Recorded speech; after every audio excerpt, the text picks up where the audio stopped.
All right, I think we're live, but no promises.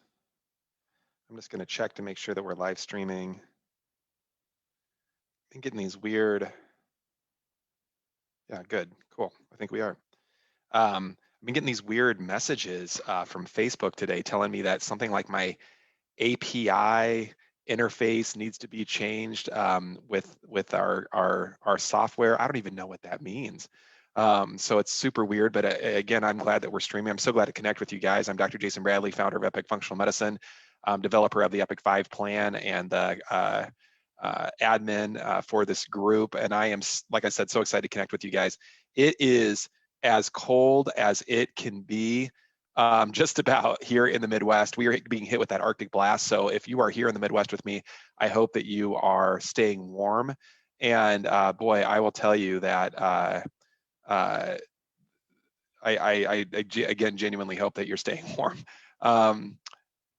Awesome. So today we're going to be talking about TSH, why TSH is a ridiculous means to analyze the thyroid, and why your doctor probably has it wrong.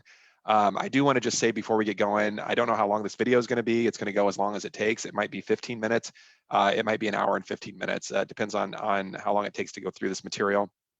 But I want to get you guys everything that you need to understand what the heck is TSH and why doctors get it wrong, and just help us all understand what we actually need to be looking at so that we can have a full analysis of the thyroid. And I'm going to share all of that with you today. That said, I want to talk about who this video is for. I mean, if you're interested in that material, by all means, please watch this video. But I'm primarily making this video for those of us that have a normal TSH or a normal thyroid, according to the doctors, but at the same time continue to suffer from thyroid, predominantly thyroid type symptoms. Those symptoms are going to include things like weight loss resistance, lethargy, exhaustion and fatigue, brain fog, low libido, hair falling out, dry skin, brittle nails. The list goes on and on with that list of thyroid symptoms. Being cold, having cold extremities.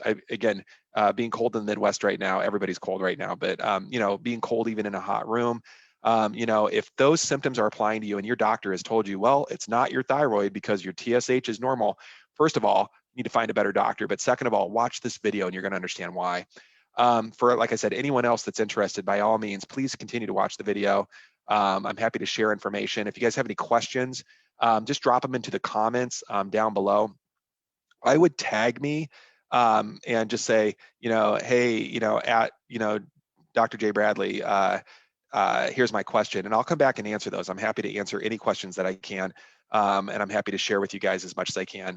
So again, whether or not you're watching this in the live feed or whether you're catching this, later on, by all means, any question is a good question. I want you guys to feel empowered. I want you guys to feel that there is hope, there is help. I promise you that there is. I don't care what you've been told. I don't care how long you've been suffering. I don't care how many doctors that you've seen. There is a solution, and Epic has cracked the code, especially for the thyroid and autoimmunity. So I'm happy to share that information with you. And I'm glad to see some familiar faces on the screen as well. So guys, before we get going, I'm going to talk with you about why your doctor thinks that the thyroid, that TSH is a good way to evaluate the thyroid. I'm also a little uncomfortable in my chair, so you're going to see me fidgeting a little bit. I'm not sure, what's going on. I just have that fidgety energy, so I'm going to be moving around a little bit while we're chatting. But nonetheless, guys, biochemical. Here's an article from Clinical and Medical Research, right, by my colleague, Dr. Michael Sheehan. He's an endocrinologist, so he's a specialist over in Wisconsin, a very well-esteemed specialist in endocrinology. And he wrote this ridiculous article back in 2016 that said biochemical testing of the thyroid. TSH is the best and oftentimes only test needed, a review for primary care. And I want you guys to understand that your doctor is if they're even reading the journal, this article only substantiates what we all learned going through our medical training, that TSH is the only chemical that we need to evaluate the thyroid, that everything else is superfluous and unnecessary. So, Yahoo doctors like me that are actually ordering, T4, free T4, T3, free T3, reverse T3, T3 uptake, looking at iodine, looking at the antibodies and doing all this other, all this other work around the thyroid, looking at liver function, looking at gut function. We're going to talk about all of that today. But Yahoo doctors like me aren't doing a good job, even though, again, I stand by my results and our testimonials. This guy, Michael Sheehan, Dr. Sheehan, endocrinologist in Wisconsin, says that TSH is the best and oftentimes only test needed. A review for all you primary care doctors. Guys, I want you to show this. I'm going to show this. I hope that this is scrolling down. I'm going to see here in a minute if it is. I hope you guys can see what I'm looking at. This this graphic here shows a very, very simplified version of the way the thyroid and the brain work together.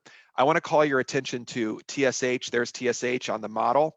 Of course, here's the thyroid. We're going to be drawing this out differently here in a minute, but there's the thyroid. It says the thyroid makes T4 and T3, and that the T3 sends a signal back to the hypothalamus and the pituitary to tell them to make more or less what's called thyrotropic releasing hormone, TRH, from the hypothalamus to the pituitary. And then the pituitary tells the thyroid to make more or less of the thyroid hormone. The idea is very simple. And I'm going to tell you guys the simplistic mechanism that's not real.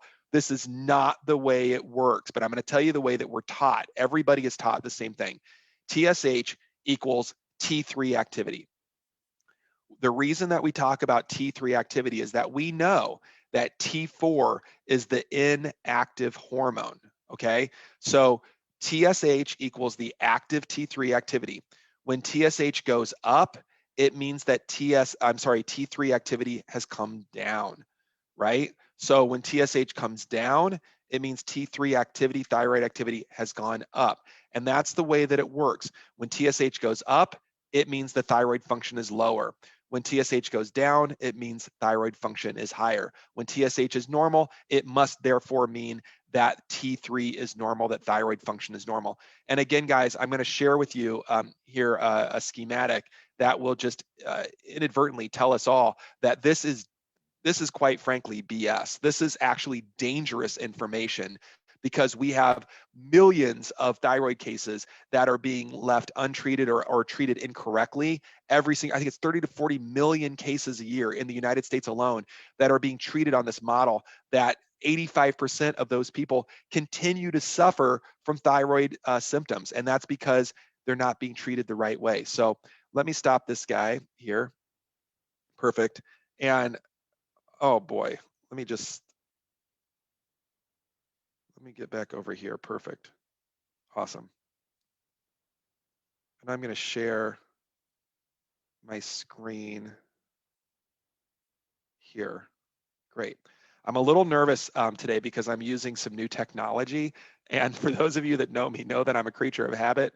And I am using new technology, this whiteboard. But I have this cool little stylus that I'm excited to use. And so hopefully this is going to work out the way that we want. And I'm just going to draw out that same pathway. So here we are, guys, with that thyroid. Remember, it's a butterfly-shaped organ. I'll just write thyroid in here. So there's our thyroid, easy peasy. And then here's that same model, T3. Of course, we have the pituitary, making TSH. And above the pituitary, we have the hypothalamus making TRH. Okay, and again, the theory, guys, is that the T3 is telling the hypothalamus and the pituitary, to make more or less of their hormones to stimulate the thyroid. But guys, I'm going to let you know right now that that is not the way that it works. So we're going to talk about the way that it actually works. First of all, T4 again is inactive. We need to really understand that. T3 is active. But here's the deal. The T3 that the thyroid makes actually goes right back to the thyroid to be used internally. In fact, 93% of the hormone that the thyroid makes is T4, and only about 7%, boy, if I could write, that was a horrible 7. Only about 7%, there we go, is that active T3, and again, it's used internally. So that T4 needs to get activated somewhere, okay? And T4 is, first of all, to even be made, we take a thyroglobulin molecule, so thyroglobulin, and then we attach 4 parts of iodine to the thyroglobulin molecule. So again, I want you guys to understand that if we don't have enough iodine, right? If we don't have enough iodine, we can't make T4. I'm going to say that again. If we don't have enough iodine, we can't make T4. I'm going to come back to that possibly in a minute. But nonetheless, that inactive T4 goes down to the liver. Here's my liver, guys. I'm not very good at the liver, but it requires iron and selenium to move that T4 into the gut. Here's my gut. I'm not an artist by any means. But there's my stomach and my small intestine, where the probiotics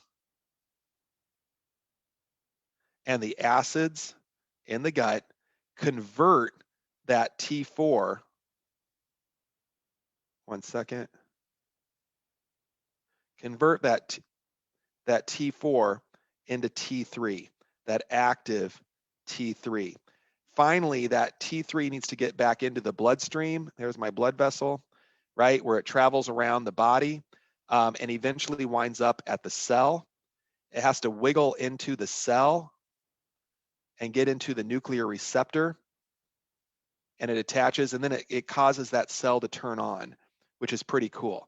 That's what the thyroid's job is. So the cell can make energy, it can repair itself. If it's a hair cell, it acts like a hair cell. If it's a brain cell, it acts like a brain cell. If it's a big toe cell, it acts like a big toe cell. But nonetheless, the thyroid's job is to turn that on.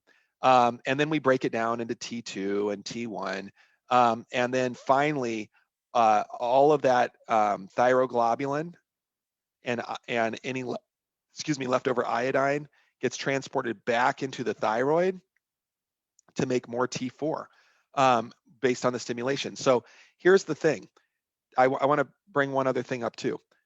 Coming all the way back to this liver area, the body can also make something called, if we don't have enough of that iron and selenium, we can make something called reverse T3. And reverse T3 can also go to that receptor. And what it does is it blocks the cell from even working. Because if you can imagine, the receptor is like a catcher's mitt, and it's looking for T3. It wants to connect to T3 to have that activity. But if we put reverse T3 in there, the catcher's mitt catches the ball, it shuts down, and then it blocks the T3 from attaching, that good active T3. So sometimes we call reverse T3 the anti-thyroid hormone, right? So anti-thyroid hormone is reverse T3. And again, it can block the cell. And then, here we are. The body takes all of that. Let me see if I can do this in a different color. I'll do this in blue, maybe. Is it going to let me? There we are. The body takes all of the T4, all of the T4, all of the T3, I'm sorry, reverse T3, all of the active T3, all of the T2, all of the T1 that's in the body, and sends it back. Was it going to work? This is where technology is failing me. Sends it back up to the hypothalamus to tell it to make more or less, again, of that TRH. So again, I'm going to simplify this real fast. Let me just do this. I'm going to clear my drawing. And if you guys, want to see that drawing again, you guys can, rewind and pause and take a screenshot of that.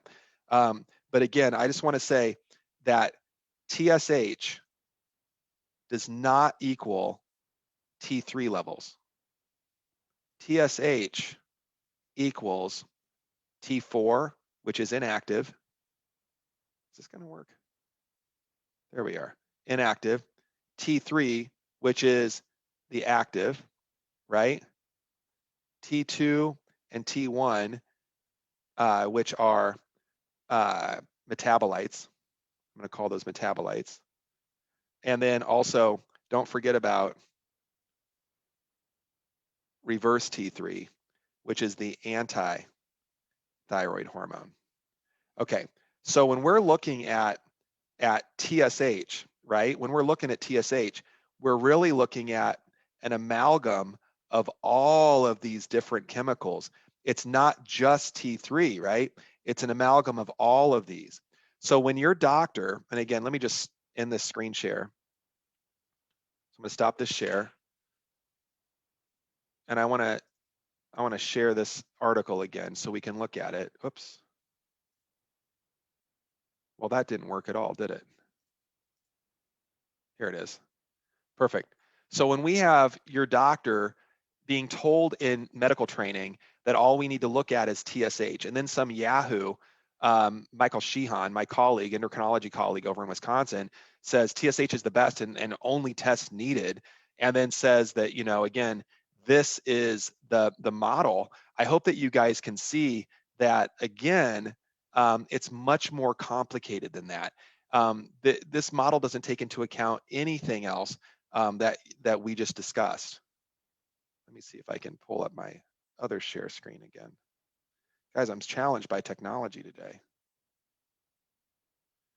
And again, just to kind of bring this up again, we have TSH from the pituitary telling the thyroid to make T4 that has to go to the liver, that has to go to the gut, right, to get converted into T3, which has to get into the bloodstream, which has to go to the cell and the nuclear receptor in the cell to turn it on, right? Which does give feedback to the hypothalamus and pituitary, right? There's our loop. And again, don't forget that T4 can also, in a stressed situation, in a challenge situation, this can be someone that's dehydrated. This can be someone without enough iron or selenium, zinc in their bodies, vitamin D in their body. We can make reverse T3. Reverse T3 goes over and shuts off the system, right? But it's still giving feedback to the hypothalamus pituitary saying that maybe there is enough of the T4, maybe there's enough of the T4 plus the T3 plus the reverse T3 plus the T2 plus the T1 that makes for a normal TSH. So again, guys, I just want to call your attention to that very simplistic mechanism that somehow T3 and the thyroid can go T3 and the TSH, sorry, T3 and the TSH are directly linked. They are, but it's also related to the amount of T4 in the body, the amount of T3 in the body, reverse T3. So let's just imagine a situation where we have a normal TSH. Let's just walk through a few scenarios. Can you imagine a situation where there is a high amount?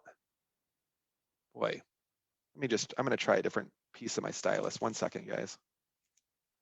Can you imagine that there's a high amount of T4, right? And which is, again, that inactive.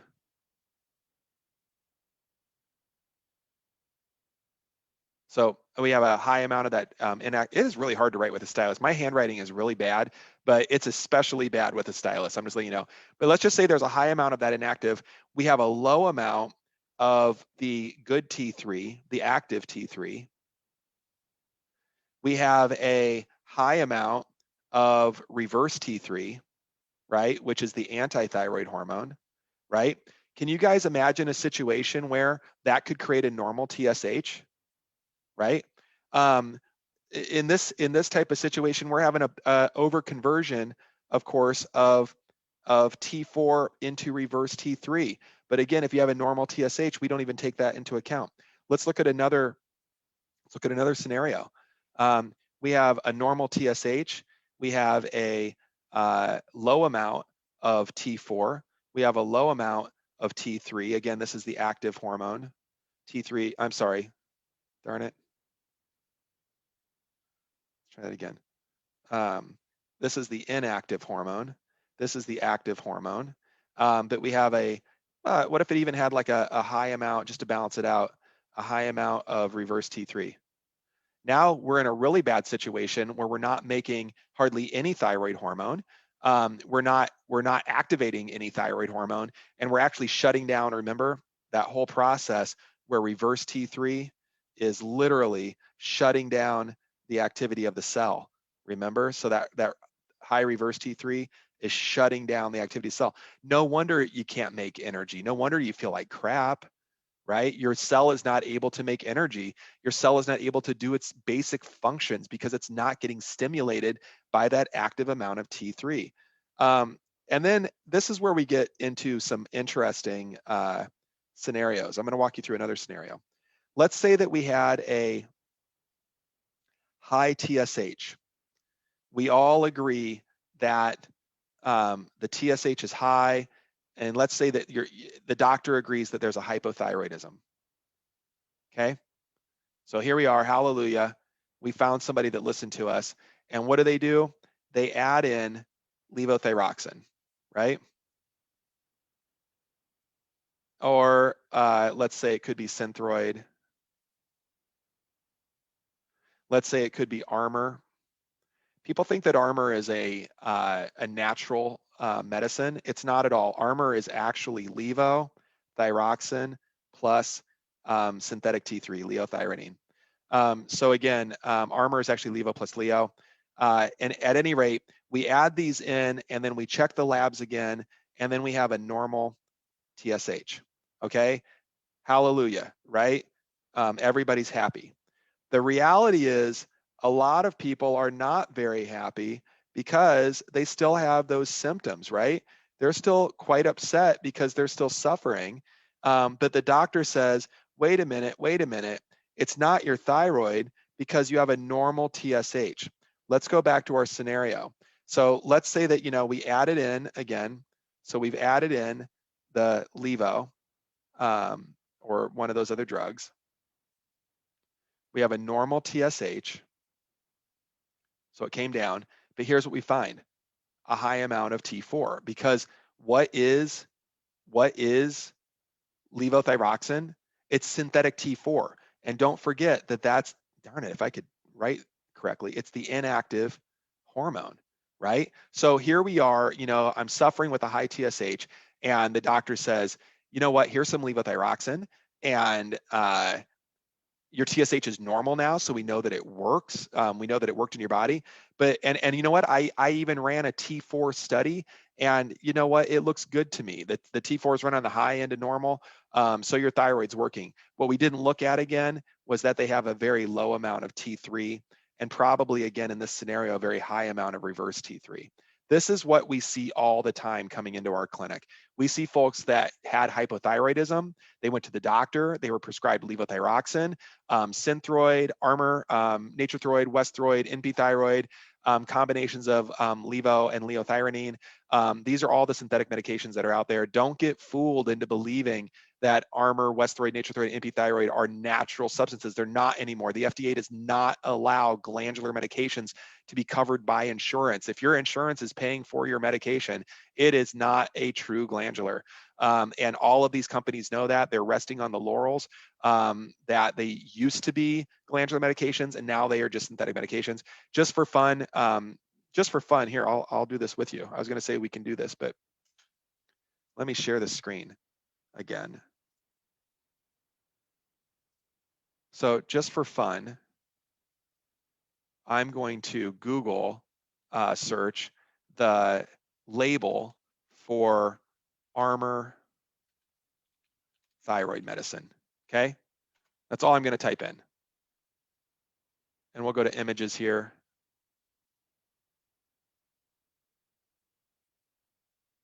Thank you guys. We'll appreciate this if it pulls up.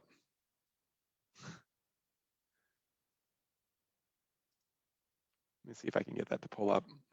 There we are. Perfect. And I'll just pull this guy up as an example. Boy, I have some slow internet today, guys.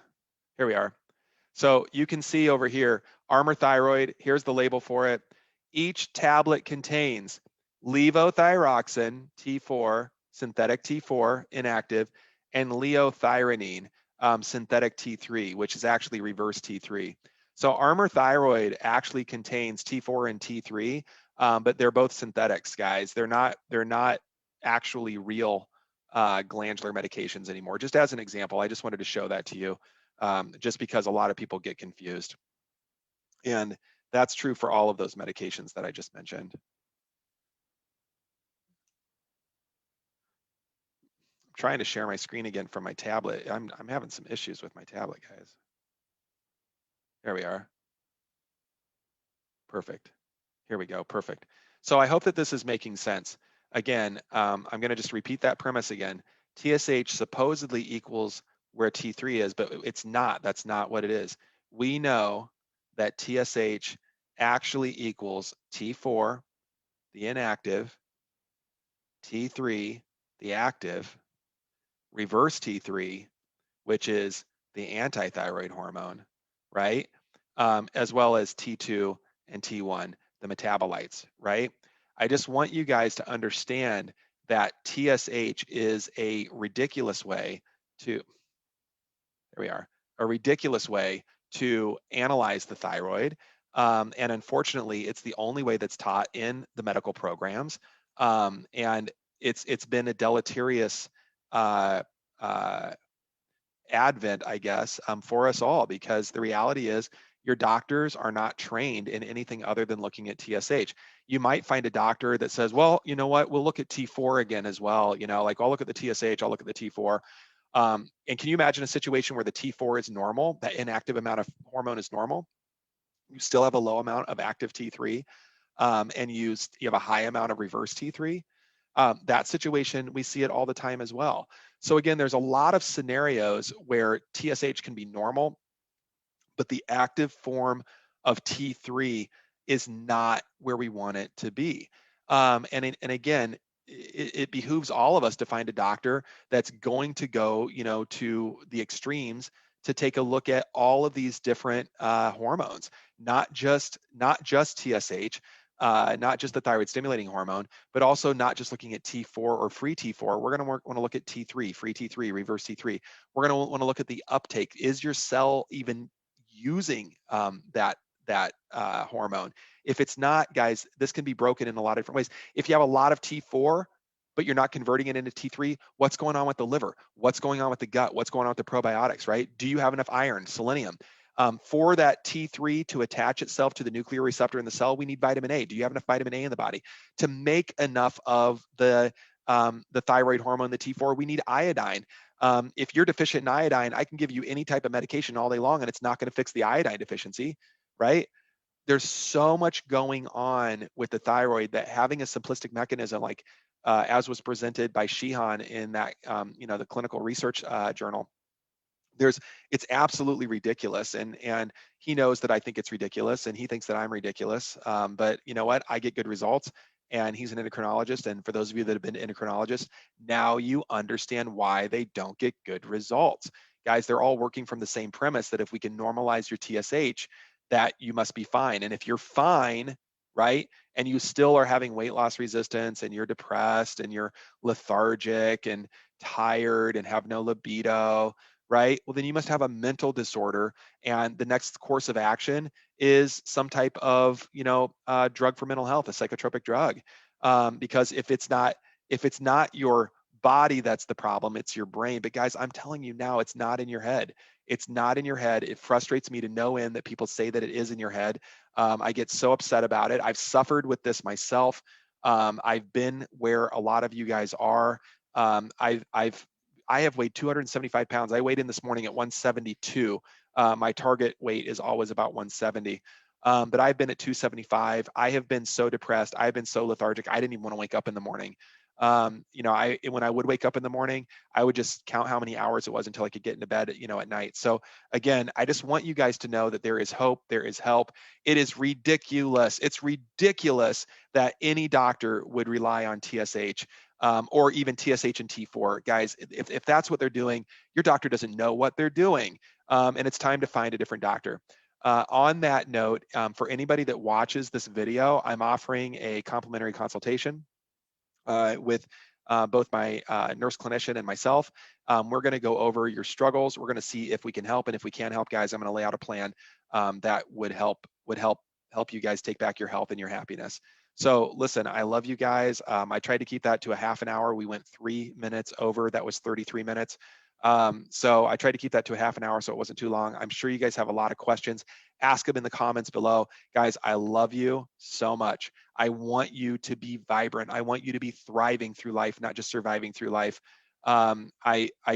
I love all you guys so much. And my job on this planet is to love and serve you as much as I can. I have been blessed with the wisdom to help you guys, and all I want to do is share it. And thank you guys for attending. Thank you for your time. And I will see you all next week. Take care. Bye-bye.